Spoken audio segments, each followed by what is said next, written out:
Khazani Tripura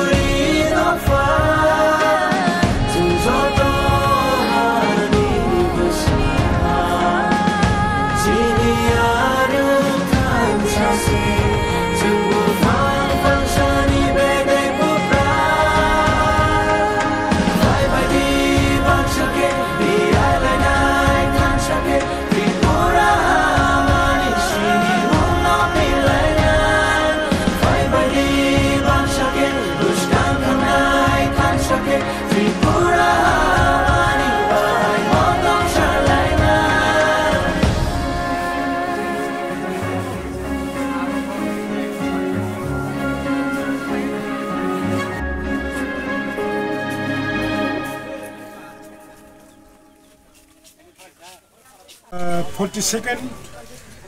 time constitutionally 6th schedule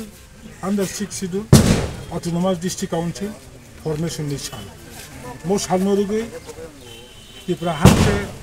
gobang mo jagao Tripura mothoni organize by tabok Tripura motho ADC hapango power tongo ADC hapangni kating mongbai tini ADC Lok Sabha bill pass kai Rajya Sabha 23 August anonymously bill pass mani salo ADC dai hisabe palon khai tongo mo salo jong ADC man mani salo practice lakha kumbok lakha chini shahid jongna muitu koi borongo songbong ya atani sotgoti kamona khaike achikani paya bahike achieve phakya how to achieve the autonomous district council अपनों शुक्र भी सालागे ताबुक चिंगोरे निशिमी रेली खाई थांगे और मांदाई पीएससी को चीनी बोरम गनांगे एमएलए एवं चीनी चिन्हरो गेस्ट हाई शॉप के बेले के बना वेलकम माजानो को चीनी राइना बेलुनी एमएलए जे नंदिता देवोमा रियांग बो बोना बांग हमें माजानो को चीनी सीनियर लीडर रांसा कथांग देवोमा जम्मू देवोमा पे कुबुनी चीनी लीडरशिप हॉस्पिटलों थांगे और पेशेंट दोगने किसा खाली उंथों रुटी उंथों आपेल उंथों अब किसा बागनाई अपनो करी चिकन सारी खाई थांगे साबजुनालो थांगे मांदे साबजुना साकाओ थांगे और कसा हॉल सोबागनाई और हॉल सोबावो चीनी रिसोर्स पर्सन और सीनियर लीडर रांसा कथान एमएलए स्वप्ना देवबर्मा चीनी एमएलए चीनी नंदिता रियांग पे चीनी सीनियर लीडर जम्मू देवबर्मा सं चीनी असीम देवबर्मा सं और पग नारकनाय आं मीडिया पर्सन अपील खायनाय साबजुनालो थांगै हल सभावो गुरुत्वपूर्ण पग सानरकनो रेकर्डिं खायो त्रिपुरा हास्टेआव पीरदि आसन